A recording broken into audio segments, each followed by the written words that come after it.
ಮಕ್ಕಳಿಗೆ ರಜೆ ನೀಡಿ ಶಿಕ್ಷಕರಿಗೆ ಸಮೀಕ್ಷೆ ಕೆಲಸವನ್ನು ಮಾಡಲಾಗ್ತಾ ಇದೆ ಅನ್ನುವಂಥದ್ದು. ಅದರ ಜೊತೆಗೆ ಮೃತಪಟ್ಟಿರುವಂಥ ಶಿಕ್ಷಕರಿಗೆ ಈಗ 20 ಲಕ್ಷ ರೂಪಾಯಿ ಪರಿಹಾರ ಘೋಷಣೆ ಮಾಡಲಾಗಿದೆ. ಸರ್ವೆ ವೇಳೆ ಮೃತಪಟ್ಟಿರುವಂಥ ಶಿಕ್ಷಕರಿಗೆ 20 ಲಕ್ಷ ರೂಪಾಯಿ ಪರಿಹಾರ ಘೋಷಣೆ ಆಗಿದೆ. ಮೃತರ ಕುಟುಂಬಕ್ಕೆ ಪರಿಹಾರವನ್ನು ಸರ್ಕಾರ ಘೋಷಣೆ ಮಾಡಿದೆ. ಸರ್ವೆ ಮಾಡುವಾಗ 3 ಶಿಕ್ಷಕರು ಪ್ರಾಣವನ್ನು ಕಳೆದುಕೊಂಡಿದ್ರು.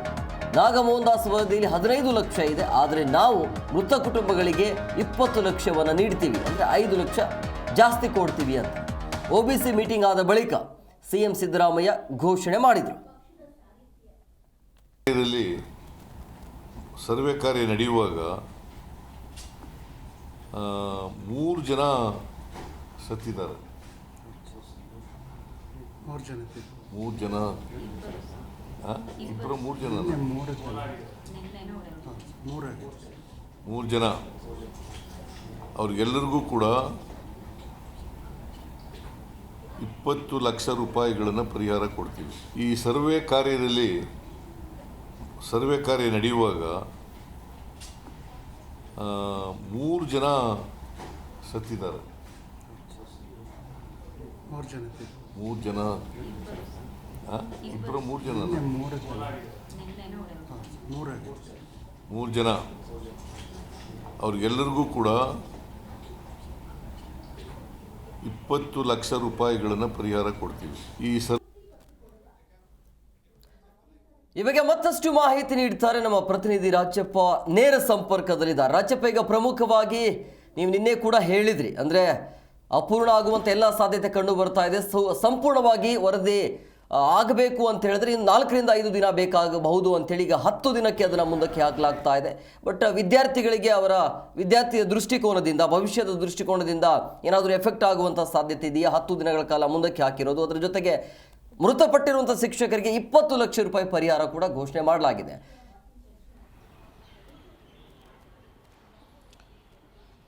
ಕುಮಾರ್, ರಾಜ್ಯ ಸರ್ಕಾರ ಈಗ ಇನ್ನು ಶಿಕ್ಷಕರ ಒಂದು ಮನವಿಯ ಮೇರೆಗೆ ಒಟ್ಟು ಶಿಕ್ಷಕರ 10 ದಿನಗಳ ಕಾಲಾವಕಾಶವನ್ನು ಕೇಳಿದರು. ರಾಜ್ಯ ಸರ್ಕಾರ 18ರವರೆಗೆ, ಅಂದರೆ ಅಕ್ಟೋಬರ್ 18ರವರೆಗೆ ಅವರು ಕಾಲಾವಕಾಶವನ್ನು ವಿಸ್ತರಣೆ ಮಾಡ್ಕೊಂಡಿದ್ದಾರೆ. ಮತ್ತು ಅದೇ ರೀತಿ ಏನು 12ನೇ ತಾರೀಕಿಂದ 12ರಿಂದ PUC ಎಕ್ಸಾಮ್ ಇರೋ ಕಾರಣಕ್ಕೋಸ್ಕರ PUC ಶಿಕ್ಷಕರನ್ನ ಈ ಒಂದು ಸಮೀಕ್ಷೆಯಿಂದ ಹೊರತುಪಡಿಸಿ ಇನ್ನು ಉಳಿದಂಥ ಯಾರೆಲ್ಲ ಶಿಕ್ಷಕರಿದ್ದಾರೆ, ಅಂದರೆ ಉಪನ್ಯಾಸಕರನ್ನು ಹೊರತುಪಡಿಸಿ ಉಳಿದಂಥ ಯಾರು ಶಿಕ್ಷಕರಿದ್ದಾರೆ ಸುಮಾರು 1,20,000 ಜನ ಶಿಕ್ಷಕರು, ಅದೇ ರೀತಿ ಸುಮಾರು 40,000 ಜನ ಅಧಿಕಾರಿಗಳನ್ನು ಅಥವಾ ಈ ಥರ ಒಂದು ಇಲಾಖೆಯ ಸಿಬ್ಬಂದಿಗಳನ್ನು ಬಳಸ್ಕೊಂಡು 1,40,000 ಜನ ಸಿಬ್ಬಂದಿಗಳಿಂದ ಈ ಒಂದು ಸಮೀಕ್ಷೆಯನ್ನು ಮಾಡಲಾಗ್ತಾ ಇದೆ. ಹೀಗಾಗಿ ಈಗೇನು ಆರಂಭವಾಗಿರುವಂಥ ಸಮೀಕ್ಷೆ ಏನಿದೆ ಆ ಸಮೀಕ್ಷೆಯನ್ನು ಆದಷ್ಟು ಶೀಘ್ರವಾಗಿ ಮುಗಿಸ್ಬೇಕು ಅಂತ ಅನ್ನೋ ಕಾರಣಕ್ಕೋಸ್ಕರ ರಾಜ್ಯ ಸರ್ಕಾರ ಅಕ್ಟೋಬರ್ 19ರವರೆಗೆ ಈ ಒಂದು ಅವಧಿಯನ್ನು ವಿಸ್ತರಣೆ ಮಾಡಲಾಗಿದೆ. ಅದರಲ್ಲಿ 18ರವರೆಗೆ 1 ವಾರಗಳ ಕಾಲ ಈ ಒಂದು ಅವಧಿಯಲ್ಲಿ ಅಂತಂದರೆ 1 ವಾರಗಳ ಕಾಲ ಸರ್ಕಾರಿ ವರ್ಕಿಂಗ್ ಡೇಸ್ ಇದೆ. ಅಂತಂದರೆ ಈಗೇನು ಅವಧಿ ಏನಿದೆ ಅದರಲ್ಲಿ 11, 12, 13 ತಾರೀಕು ಮತ್ತು 16, 17, 18 ಈ ಅವಧಿಗಳಲ್ಲಿ ಸರ್ಕಾರಿ ವರ್ಕಿಂಗ್ ಡೇಸ್ ಇದೆ. ಉಳಿದಂಥ ಅವಧಿಗಳಲ್ಲಿ ಶನಿವಾರ, ಭಾನುವಾರ ಮತ್ತು ರಜಾ ದಿನಗಳನ್ನು ಸೇರ್ಪಡೆ ಆಗುತ್ತೆ. ಹಾಗಾಗಿ ಅಂಥ ದಿನಗಳನ್ನು ನೀವು ಸೇರಿಸ್ಕೊಂಡು ಸುಮಾರು 10 ದಿನಗಳ ಕಾಲ ಈ ಒಂದು ಅವಧಿಯನ್ನು ವಿಸ್ತರಣೆ ಮಾಡುವ ಮೂಲಕ ರಾಜ್ಯಾದ್ಯಂತ ಸರ್ವೆಯನ್ನು ಸಂಪೂರ್ಣವಾಗಿ ನಡೆಸಬೇಕು ಅಂತ ಒಂದು ತೀರ್ಮಾನವನ್ನು ರಾಜ್ಯ ಸರ್ಕಾರ ಕೈಗೊಂಡಿದೆ. ಈಗಾಗಲೇ ಏನು ವಿಶೇಷವಾಗಿ ಅಂತಂದರೆ ಈ ಒಂದು ಸರ್ವೆನಲ್ಲಿ 2 ಸಮಸ್ಯೆಗಳು ಉದ್ಭವಿಸಿದೆ. ಒಂದು ಏನು ದಕ್ಷಿಣ ಕನ್ನಡ ಜಿಲ್ಲೆಯಲ್ಲಿ ಬಹುತೇಕ ಸುಮಾರು 64% ಸರ್ವೆ ಆಗಿದೆ. ಉಳಿದಂತೆ ಮೈಸೂರು ಜಿಲ್ಲೆಯಲ್ಲಿ 68% ಸರ್ವೆ ಆಗಿದೆ. ಉಳಿದಂತೆ ಬಹುತೇಕ ಎಲ್ಲ ಜಿಲ್ಲೆಗಳಲ್ಲಿ ನಮಗೆ ಲಭ್ಯವಾಗಿರುವಂತಹ ಮಾಹಿತಿಯ ಪ್ರಕಾರ ನಿಮಗೆ ಈ ಒಂದು ದತ್ತಾಂಶವನ್ನು ನಾನು ಇಲ್ಲಿ ತೋರಿಸ್ತಾ ಇದ್ದೀನಿ. ಕುಮಾರ್, ರಾಜ್ಯ ಸರ್ಕಾರದ ಈ ಒಂದು ಏನು ಸರ್ವೆ ಮಾಡಿರುವಂಥ ದತ್ತಾಂಶಗಳಿದು. ಒಟ್ಟಾರೆಯಾಗಿ ಇಡೀ ರಾಜ್ಯದಲ್ಲಿ ಸುಮಾರು 79% ಈ ಒಂದು ಸಮೀಕ್ಷೆ ಪೂರ್ಣವಾಗಿದೆ. ಅದರಲ್ಲಿ ಮೈಸೂರಲ್ಲಿ 68% ಮತ್ತು ದಕ್ಷಿಣ ಕನ್ನಡ ಜಿಲ್ಲೆಯಲ್ಲಿ 64% ಸಮೀಕ್ಷೆ ಆಗಿದೆ. ಇನ್ನು ಬೆಂಗಳೂರು ನಗರ ಜಿಲ್ಲೆ ಕೇವಲ 37% ಸಮೀಕ್ಷೆ ಆಗಿದೆ. ಉಳಿದಂತೆ ಬಹುತೇಕ ಎಲ್ಲ ಜಿಲ್ಲೆಗಳಲ್ಲಿ 87%, 83%, 82%, 96%. ಚಾಮರಾಜನಗರ ಜಿಲ್ಲೆ ಚಿಕ್ಕಬಳ್ಳಾಪುರ ಜಿಲ್ಲೆ ಬಹುತೇಕ 96% ಸಮೀಕ್ಷೆ ಆಗಿದೆ. ಅದೇ ರೀತಿ ಕೊಪ್ಪಳ ಜಿಲ್ಲೆಯಲ್ಲಿ, ಶಿವಮೊಗ್ಗ ಜಿಲ್ಲೆ 91% ಆಗಿದೆ. 60% ಆಗಿದೆ.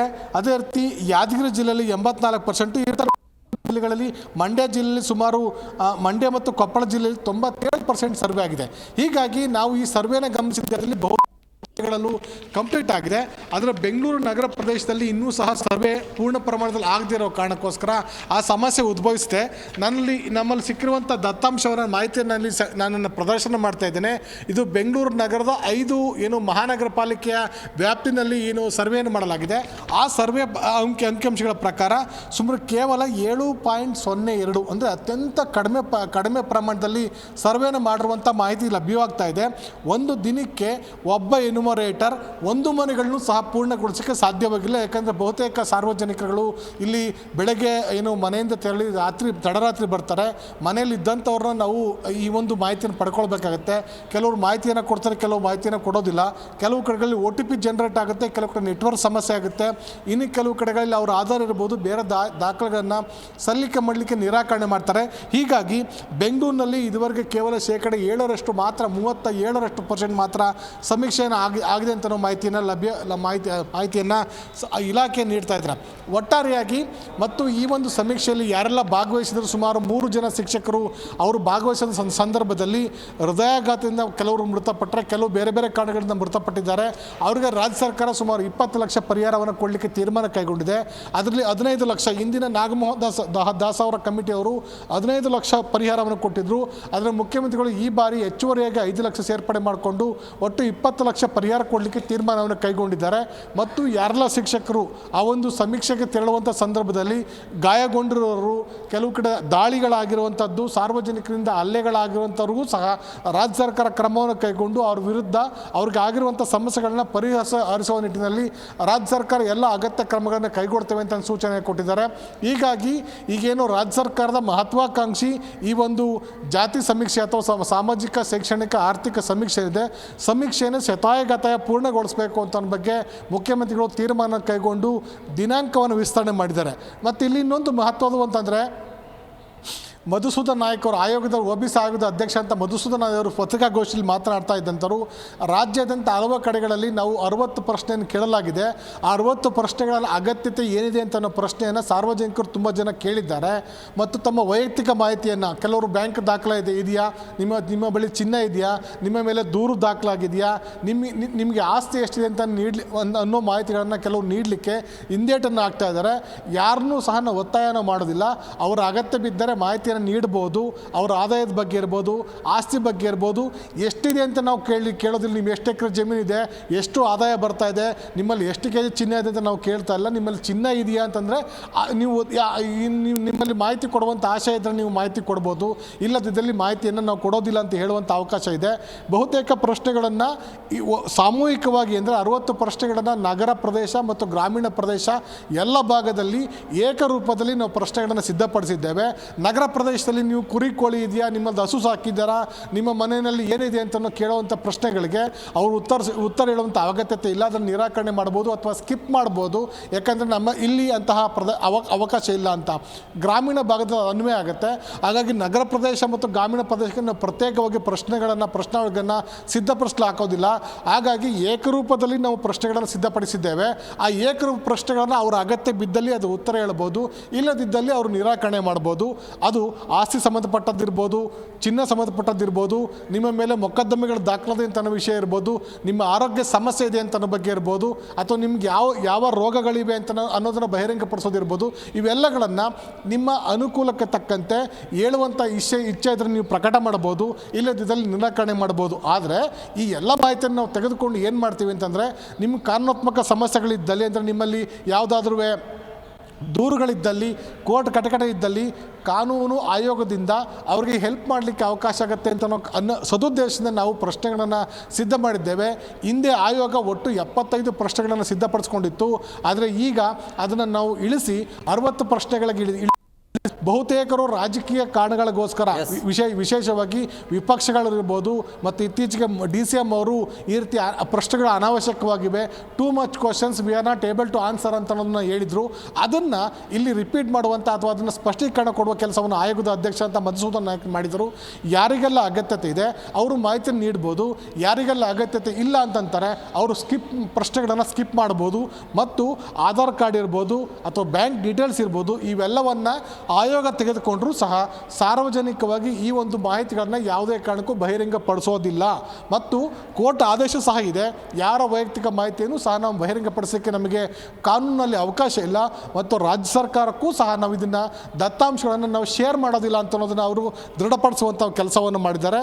ಮತ್ತು ಒಟ್ಟಾರೆಯಾಗಿ ರಾಜ್ಯ ಸರ್ಕಾರ ಮಹತ್ವಾಕಾಂಕ್ಷಿ ಈ ಒಂದು ಸಾಮಾಜಿಕ, ಶೈಕ್ಷಣಿಕ, ಆರ್ಥಿಕ ಜನಗಣತಿಗೆ ಮತ್ತಷ್ಟು ದಿನಗಳ ಕಾಲಾವಕಾಶ ಸಿಕ್ಕಿದೆ. ಮತ್ತು ಶಿಕ್ಷಕರಿಗೂ ಸಹ ಬೆಳಗ್ಗೆ ಏನು ನಾಳೆಯಿಂದ ಅವರು ಬೆಳಗ್ಗೆ ಶಾಲೆಯನ್ನು ಅಟೆಂಡ್ ಮಾಡಬೇಕು, ನಂತರ ಈ ಒಂದು ಗಣತಿಗೆ ಹೋಗಬೇಕು ಅಂತ ತಲೆನೋವು ಸಹ ರಾಜ್ಯ ಸರ್ಕಾರ ಬರ್ಡನ್ ಕಡಿಮೆ ಮಾಡಿದೆ. ಮತ್ತು ವಿದ್ಯಾರ್ಥಿಗಳು ಈ ಒಂದು ಶಿಕ್ಷಕರು ಇನ್ನು 10 ದಿನಗಳ ಕಾಲ ಹೆಚ್ಚುವರಿಯಾಗಿ ಈ ಒಂದು ಸಮೀಕ್ಷೆ ಭಾಗವಹಿಸುವ ಕಾರಣದಿಂದ ವಿದ್ಯಾರ್ಥಿಗಳಿಗೆ ಆಗುವಂಥ ಸಮಸ್ಯೆ ಅಂದರೆ ತಮ್ಮ ಪಠ್ಯಗಳಿರ್ಬೋದು, ಪಾಠ ಬೋಧನೆಗಿರ್ಬೋದು ಆಗೋ ಸಮಸ್ಯೆಗಳನ್ನು ಮುಂದಿನ ದಿನಗಳಲ್ಲಿ ಸ್ಪೆಷಲ್ ಕ್ಲಾಸನ್ನು ತೆಗೆದುಕೊಂಡು ಈ ಒಂದು ಅವಧಿಯನ್ನು, ಈ ಒಂದು ಪಠ್ಯವನ್ನು ಅವರು ಕಂಪ್ಲೀಟ್ ಮಾಡಲಿಕ್ಕೆ ಅವಕಾಶವನ್ನು ಕೊಡಲಾಗಿದೆ. ಅದೇ ರೀತಿ PU ಶಿಕ್ಷಕರಿಗೆ, ವಿಶೇಷವಾಗಿ PU ಉಪನ್ಯಾಸಕರೇನಿದ್ದಾರೆ ಅವರು ಅಕ್ಟೋಬರ್ 12ರಿಂದ ಮಧ್ಯಂತರ ಪರೀಕ್ಷೆಗಳು ಮತ್ತು ಬೇರೆ ಬೇರೆ ಎಕ್ಸಾಮ್ ನಡೆಯೋದ್ರಿಂದ ಅವ್ರಿಗೆ ಈ ಒಂದು ಸಮೀಕ್ಷೆಯಿಂದ ಹೊರಗಿಡುವಂಥ ಒಂದು ಕೆಲಸವನ್ನು ಮಾಡಿದ್ದಾರೆ. ಒಟ್ಟಾರೆಯಾಗಿ ರಾಜ್ಯ ಸರ್ಕಾರ ಏನೆಲ್ಲ ಕ್ರಮಗಳನ್ನು ಕೈಗೊಳ್ಳಬೇಕು ಮತ್ತು ಈ ಒಂದು ಸಮೀಕ್ಷೆಗೆ ಇದ್ದಂಥ ಅಡ್ಡಿ ಆತಂಕಗಳನ್ನು ನಿವಾರಣೆ ಮಾಡುವ ಮೂಲಕ ಶಿಕ್ಷಕರಿಗೆ ಇದ್ದಂಥ ಗೊಂದಲಗಳಿರ್ಬೋದು, ವಿದ್ಯಾರ್ಥಿಗಳಿಗಿದ್ದಂಥ ಗೊಂದಲಗಳಿರ್ಬೋದು, ಪೋಷಕರಿಗಿದ್ದಂಥ ಗೊಂದಲಗಳಿರ್ಬೋದು, ಇವೆಲ್ಲವನ್ನೂ ಸಹ ಬಗೆಹರಿಸುವಂಥ ಕೆಲಸವನ್ನು ಮುಖ್ಯಮಂತ್ರಿಗಳು ಮಾಡಿದ್ದಾರೆ. ಹಾಗಾಗಿ ರಾಜ್ಯ ಸರ್ಕಾರ ಶಿಕ್ಷಕರಿಗೆ ಒಂದು ರೀತಿ ಈ ಒಂದು ದೀಪಾವಳಿ ತನಕ ಬಹುತೇಕ ರಜೆ ಸಿಗ್ತದೆ. ಯಾರೆಲ್ಲ ಶಿಕ್ಷಕರು ಭಾಗವಹಿಸ್ತಾರೆ ಅವ್ರಿಗೆ ಭಾಗವಹಿಸುವಂಥ ಹೋಗಲಿಕ್ಕೆ ಅವಕಾಶವನ್ನು ಕಲ್ಪಿಸಲಾಗಿದೆ. ಮತ್ತು ಇತ್ತೀಚಿನ ದಿನಗಳಲ್ಲಿ ಕೆಲವರು ಪ್ರತಿಭಟನೆ ಮಾಡಿದ ಶಿಕ್ಷಕರು, ವಿಕಲಾಂಗ ಶಿಕ್ಷಕರು ಅಥವಾ ವಿಕಲಚೇತನ ಶಿಕ್ಷಕರು ಏನಿದ್ದಾರೆ ಅವರು ನಮಗೆ ಈ ಒಂದು ಸಮೀಕ್ಷೆಯಲ್ಲಿ ಭಾಗವಹಿಸಲಿಕ್ಕೆ ಕಷ್ಟವಾಗುತ್ತೆ ಅಂತ ಅನ್ನೋದನ್ನು ಆಯೋಗಕ್ಕೆ ಗಮನ ತಂದರು. ಅಂಥವ್ರನ್ನ ಎಬೋವ್ 50% ಏನು ವಿಕಲಚೇತನರಾಗಿರುವಂಥ ಶಿಕ್ಷಕರನ್ನ ಈ ಒಂದು ಗಣತಿಯಿಂದ ಹೊರಗಿಡುವಂಥ ಒಂದು ಕೆಲಸವನ್ನು ಮಾಡಿದ್ರು. ಮತ್ತು ಅನಾರೋಗ್ಯ ದೃಷ್ಟಿಯಿಂದ ಯಾರೆಲ್ಲ ಸಮಸ್ಯೆಗೆ ಈಡಾಗಿದ್ದಾರೆ ಅವ್ರನ್ನೂ ಸಹ ಗುರುತಿಸಿ ಒಂದು ವೇಳೆ ಒಂದು ಕಡೆಯಿಂದ ಇನ್ನೊಂದು ಕಡೆ ಪ್ರಯಾಣ ಮಾಡಲಿಕ್ಕೆ ಸಾಧ್ಯ ಇಲ್ಲ ಅಂತನೋರನ್ನ ಹೊರಗಿಡುವಂಥ ಅವ್ರಿಗೆ ರಿಲೀಫ್ ಕೊಡುವಂಥ ಒಂದು ಕೆಲಸವನ್ನು ಸಹ ಆಯೋಗ ಮಾಡಿದೆ ಅಂತ ಅನ್ನೋದು ಮಾಹಿತಿಯನ್ನು ಈಗ ಮುಖ್ಯಮಂತ್ರಿಗಳು ಮತ್ತು ಆಯೋಗದ ಅಧ್ಯಕ್ಷ ಅಂತ ಮಧುಸೂದನ್ ನಾಯ್ಕ ಅವರು ಮಾಧ್ಯಮಗಳ ಮುಂದೆ ಹಂಚಿಕೊಂಡಿದ್ದಾರೆ. Hemakumar. Okay, thank you Rajappa ನಿಮ್ಮೆಲ್ಲ ಡೀಟೇಲ್ಸ್ಗಾಗಿ.